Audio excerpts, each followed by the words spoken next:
بسم اللہ الرحمن الرحیم۔ السلام علیکم دوستو، دنیا بھر کی خبروں میں آج آپ سنیں گے، لیکن اس سے پہلے اگر ہو سکے تو لائک اور سبسکرائب کا بٹن ضرور دبا لیں۔ شکریہ۔ امریکہ انسانیت کو تیسری عالمی جنگ کی طرف دھکیل رہا ہے۔ روس۔ عمران خان نے IMF سے انتخابات کی ضمانت مانگ لی۔ مودی حکومت سول کوڈ نافذ کرنے کا ارادہ ترک کرتے۔ لاہور۔ چیف جسٹس کی صحافیوں سے ملاقات پر طوفان۔ فرانس کی جمہوریت کے لبادے میں چھپی آمریت۔ عمران خان کے خلاف توشہ خانہ کیس قابل سماعت قرار۔ مسافر بس کے اندر گیس سلنڈر پھٹنے سے 7 افراد جان سے گئے۔ عراق پر حملہ جھوٹ پر مبنی تھا، جان کیری۔ تو آئیے چلتے ہیں تفصیل کی جانب۔ روس نے کہا ہے کہ امریکہ دنیا کو تیسری عالمی جنگ کی طرف لے جا رہا ہے۔ یوکرین کو کلسٹر ہتھیاروں سے لیس کرنے کا امریکی فیصلہ امریکہ کی مایوسی کو ظاہر کرتا ہے۔ روس نے خبردار کیا کہ امریکہ اس کارروائی سے انسانیت کو ایک نئے عالمی جنگ کی طرف دھکیل رہا ہے۔ یوکرین کو مغربی ہتھیاروں کی کھیپ ملنے کے باوجود یوکرین میں روس کی فوجی کارروائیوں کے اہداف کے حصول پر کوئی اثر نہیں پڑے گا۔ یاد رہے دوستو کہ امریکی صدر جو بائیڈن نے روس کا مقابلہ کرنے کے لیے یوکرین کو کلسٹر بم دینے کا اعلان کیا ہے۔ امریکی صدر جو بائیڈن نے CNN کو دیے گئے ایک انٹرویو میں باضابطہ طور پر تصدیق کی کہ اس ملک نے پہلی بار یوکرین کی فوج کو کلسٹر بم دینے کی منظوری دے دی ہے۔ صدر جو بائیڈن نے دعویٰ کیا کہ یہ فیصلہ امریکی حکومت کے لیے ایک مشکل فیصلہ تھا، لیکن میں نے اور میری کابینہ نے آخرکار یہ فیصلہ کانگریس میں اتحادیوں اور ساتھیوں سے مشاورت کے بعد کیا، کیونکہ یوکرینیوں کے پاس گولہ بارود ختم ہو چکا ہے اور جوابی حملوں کے لیے انہیں اس قسم کے ہتھیاروں کی ضرورت ہے۔ لیکن ڈیموکریٹس نے جو بائیڈن حکومت پر تنقید کرتے ہوئے کہا ہے کہ ان بموں سے بچوں اور عام شہریوں کو خطرات ہوں گے۔ دوسری طرف امریکی صدر جو بائیڈن نے اعلان کیا ہے کہ امریکہ نے اپنے تمام کیمیائی ہتھیار تباہ کر دیے ہیں۔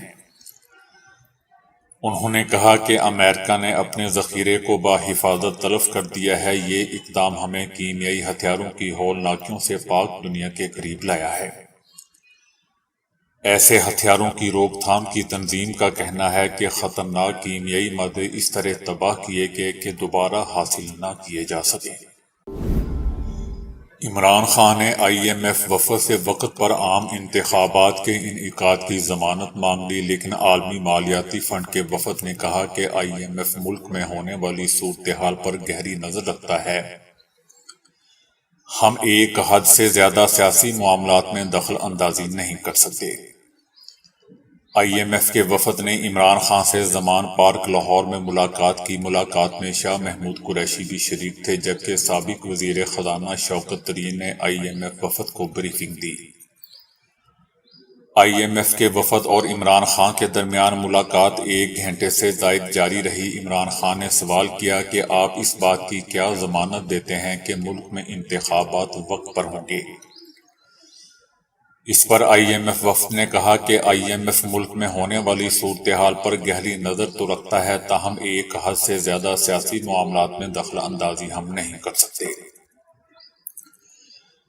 دوستو، ویسے حیرانگی کی بات ہے کہ عمران خان ایک طرف تو فوج کو سیاست میں دخل اندازی سے باز رہنے کا کہتے ہیں اور دوسری طرف IMF کو دخل اندازی کی دعوت دے رہے ہیں۔ بہرحال عمران خان نے IMF سے ہونے والے $3 ارب معاہدے کا خیر مقدم کیا۔ بھارت کے مسلمان متفقہ طور پر حکومت سے مطالبہ کر رہے ہیں کہ وہ یکساں سول کوڈ لانے کا ارادہ ترک کر دے اور ملک کے تمام شہریوں کو اپنے مذہب پر عمل کرنے کے بنیادی حقوق فراہم کرے۔ یکساں سول کوڈ کے معاملے پر آل انڈیا مسلم پرسنل لا بورڈ نے مسلم مذہبی رہنماؤں کے حوالے سے ایک مشترکہ بیان جاری کیا ہے۔ اس میں مودی حکومت سے مطالبہ کیا گیا ہے کہ وہ یکساں سول کوڈ لانے کا ارادہ ترک کر دے۔ اس کے ساتھ ہی مسلم کمیونٹی کے لوگوں سے درخواست کی گئی ہے کہ وہ لا کمیشن کی طرف سے مانگی گئی رائے پر اپنی رائے دیں اور واضح کرے کہ یو سی سی ان کو کبھی بھی قابل قبول نہیں ہے۔ مسلم پرسنل لا جو شریعہ اپلیکیشن ایکٹ 1937 پر مبنی ہے، ہمارے ملک میں مسلمانوں کی مذہبی شناخت سے منسلک ہے۔ ان میں سے اکثر احکام قرآن مجید کی آیات اور صحیح احادیث سے ثابت ہیں۔ اس لیے ہندوستان کی مسلم کمیونٹی متفقہ طور پر حکومت سے مطالبہ کرتی ہے کہ وہ مسلم پرسنل لا کو متاثر کرنے والے یکساں سول کوڈ لانے کا ارادہ ترک کرے اور ملک کے تمام شہریوں کو اپنے مذہب پر عمل کرنے کے بنیادی حقوق فراہم کرے۔ حکومت اس آزادی کا احترام کرے جو آئین نے مسلمانوں کو دی ہے۔ چیف جسٹس عمر عطا بندیال کی 3 صحافیوں سے ملاقات کے متعلق سوشل میڈیا پر طوفان برپا ہو گیا ہے، جس کی ڈیٹیل دوستوں میں کچھ دن پہلے آپ سب کو بتا چکا ہوں۔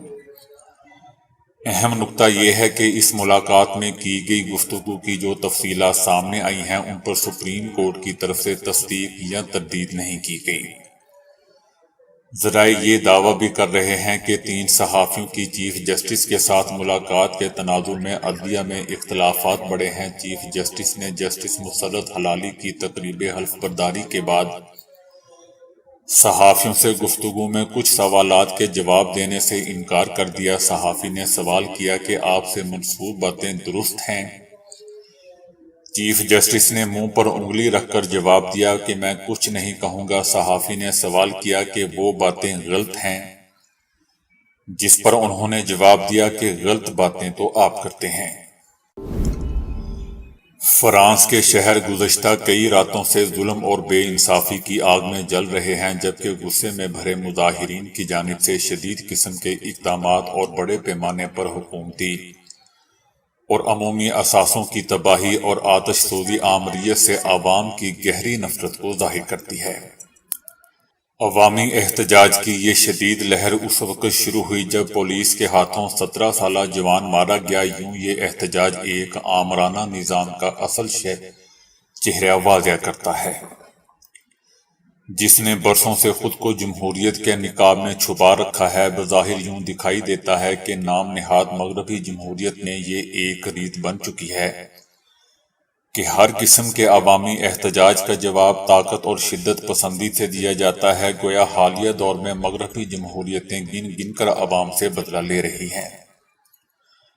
مغربی ذرائع ابلاغ یہ تاثر دینے کی کوشش کر رہے ہیں کہ فرانس میں جاری مظاہروں کا واحد سبب ریٹائرمنٹ کے قانون میں تبدیلی ہے، لیکن حقیقت یہ ہے کہ فرانس کے ناراض عوام ہر بہانے سے جب بھی موقع ملتا ہے حکومتی نظام کے خلاف اٹھ کھڑے ہوتے ہیں۔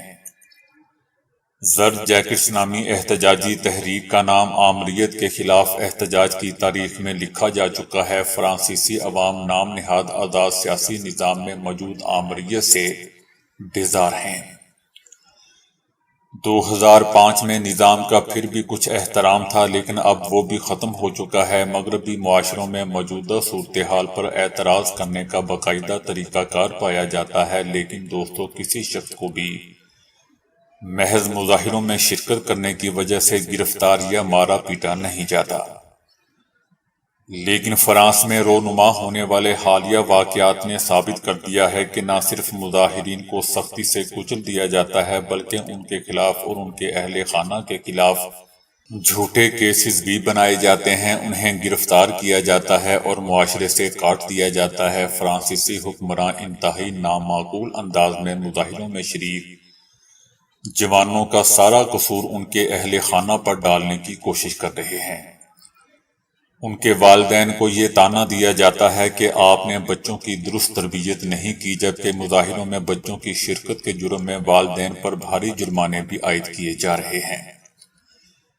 یہ دراصل دوستو فرانس کے نظام کی ناکامی ہے اور اپنی غلطیوں کو نہ ماننے پر اصرار ہے۔ گرفتار ہونے والے مظاہرین کی اوسط عمر 17 سال ہے۔ 2005 میں جب ایک غیر قانونی مہاجر کے ہاتھوں ایک جوان فرانسیسی لڑکی ماری گئی تو اکثر انہی جوانوں نے خاموشی اختیار کی جو آج سڑکوں پر ہیں۔ لیکن آج وہ مشتعل ہو کر باہر نکل آئے ہیں۔ ساری دنیا میں نوجوان سیاسی صورتحال سے مایوس ہو کر سڑکوں پر مظاہرین کی صف میں شامل ہو چکے ہیں۔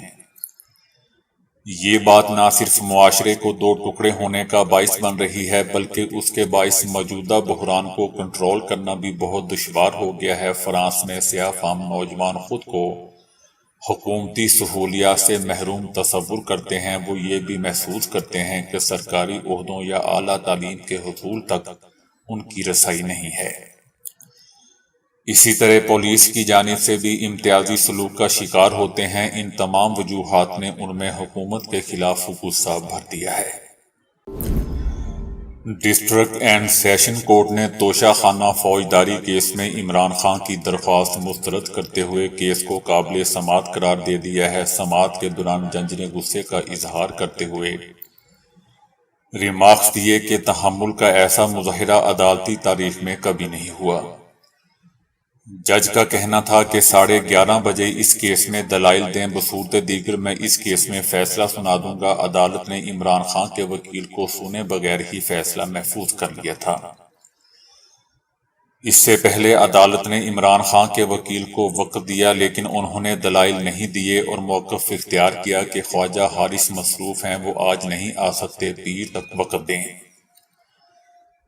جج ہمایوں دلاور نے بعد ازاں فیصلہ سناتے ہوئے عمران خان کی درخواست مسترد کرتے ہوئے ان کے خلاف توشہ خانہ فوجداری کیس قابل سماعت قرار دے دیا۔ عدالت کا 12 جولائی سے عمران خان کے خلاف ٹرائل کا آغاز کرنے کا فیصلہ کر لیا اور استغاثہ کے گواہ طلب کر لیے۔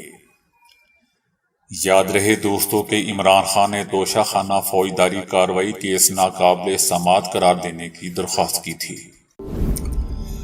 سرگودا میں مسافروں سے بھری گاڑی میں گیس سلنڈر پھٹنے سے 7 افراد مارے گئے۔ یہ افسوسناک واقعہ بھلوال میں کوٹ مومن روڈ پر کامرس کالج کے قریب پیش آیا، جس میں مسافر بس کے اندر گیس لیکیج کے سبب اچانک آگ بھڑک اٹھی۔ نتیجے میں 7 افراد موقع پر ہی مارے گئے۔ سلنڈر گیس لیکیج کے باعث جلنے والی گاڑی مکمل طور پر جل کر راکھ بن گئی۔ مرنے والوں میں 2 بچے بھی شامل تھے۔ امریکہ کے سابق وزیر خارجہ کا کہنا ہے کہ عراق پر حملہ جھوٹ پر مبنی تھا لیکن یہ کوئی جرم نہیں تھا۔ باراک اوباما کی انتظامیہ میں دوستو، سابق امریکی وزیر خارجہ جان کیری نے ایک انٹرویو میں عراق پر امریکی حملے کو حملہ اور جرم قرار دینے سے انکار کر دیا۔ انہوں نے دعویٰ کیا کہ یوکرین پر روس کا عملہ فوجی جارحیت ہے، اور جب رپورٹر نے انہیں عراق پر امریکی حملے کی یاد دلائی تو انہوں نے اس کی وضاحت سے بچنے کی کوشش کی۔ جان کیری نے دعویٰ کیا کہ یوکرین کی موجودہ جنگ عراق پر امریکی حملے سے بالکل مختلف ہے۔ حالانکہ انہوں نے اعتراف کیا کہ عراق پر حملہ جھوٹ پر مبنی تھا لیکن یہ جارحیت نہیں تھی، کیونکہ اس وقت کے صدر جارج بش پر کبھی براہ راست الزام نہیں لگایا گیا تھا۔ یہ نہیں کہا جا سکتا کہ عراق پر حملہ ایک جرم تھا۔ یقیناً اس تنازع کے دوران زیادتیاں ہوئیں لیکن میں نے ان کے خلاف بات کی اور احتجاج بھی کیا۔ جان کیری نے مزید کہا کہ ہمیں اس وقت معلوم نہیں تھا کہ عراق پر حملے کی بنیاد جھوٹ ہے۔ لوگوں کو معلوم نہیں تھا کہ جو دستاویزات شائع کی گئی ہیں وہ جھوٹ ہیں۔ میں نے اس بارے میں بہت بات کی ہے اور میں اس پر کسی تنازع میں نہیں پڑنا چاہتا۔ یہ دنیا عجیب و غریب واقعات اور اتفاقات سے بھری پڑی ہے جن میں کئی بار یقین کرنے کو دل نہیں چاہتا۔ میاں بیوی ایک دوسرے کی شکل، مزاج اور حالات سے پوری طرح واقف ہوتے ہیں، مگر سعودی عرب میں ایک بزرگ ایسے بھی ہیں جس کی شادی کو 47 سال ہو چکے ہیں۔ اس کی بیوی نے اس عرصے میں 10 بیٹے بیٹیوں کو جنم دیا، مگر وہ زندگی کے ان ہزاروں دنوں میں ایک بار بھی اپنے جیون ساتھی یا بیوی کی شکل نہیں دیکھ پائے۔ اس بزرگ کی ویڈیو نے سوشل میڈیا پر بے انتہا مقبولیت حاصل کر لی ہے، جس پر بہت سنجیدہ اور دلچسپ بحث جاری ہے۔ لوگ حیران ہیں کہ ایسے کیسے ممکن ہے۔ ایک ساتھ رہتے ہوئے بھی بیوی کے چہرے سے ناآشنا ہونا ناممکن سی بات لگتی ہے۔ بزرگ نے ایک نوجوان سے گفتگو میں بتایا کہ جوانی سے بڑھاپے میں داخل ہونے کے باوجود وہ اپنی بیوی کے چہرے سے ناواقف ہیں۔ جب سعودی بزرگ سے وجہ پوچھی گئی تو اس کا کہنا تھا کہ وہ قبائلی روایات اور اپنے شرم و حیا کے کردار کے زیر اثر کسی کے سامنے بھی اپنا چہرہ ظاہر کرنے کو انتہائی برا فعل خیال کرتی ہیں۔ بزرگ کا کہنا تھا کہ وہ اپنا چہرہ نہیں دکھانا چاہتی تھی، میں نے بھی اسے کبھی مجبور نہیں کیا۔ اس ویڈیو کلپ پر سوشل میڈیا پر بحث جاری ہے۔ ایک سعودی نوجوان کا کہنا تھا کہ یہ بزرگ سچ کہہ رہے ہیں کیونکہ سعودی عرب اور یمن کے کچھ خطوں میں خصوصاً معرب کے علاقے میں بھی خواتین کا چہرہ اپنے خامند اور بھائیوں سے بھی چھپانے کا رواج ہے۔ حتیٰ کہ میری ایک خالہ کے شوہر اور بچوں نے بھی ان کا چہرہ کبھی نہیں دیکھا، ان کی شادی کو 26 سال ہو چکے ہیں۔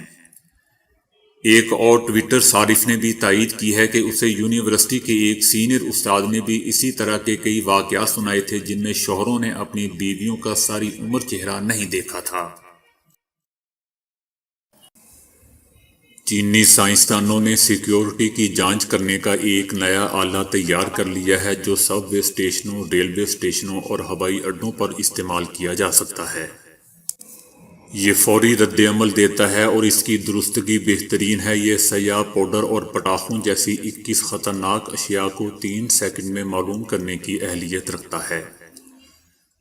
دوسری ایجادات میں سامان کو خود کار طریقے سے اسکین کرنے والا شامل ہے۔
تو دوستو ابھی کے لیے اتنا ہی۔ ویڈیو کو لائک اور شیئر کرنے کا بہت بہت شکریہ۔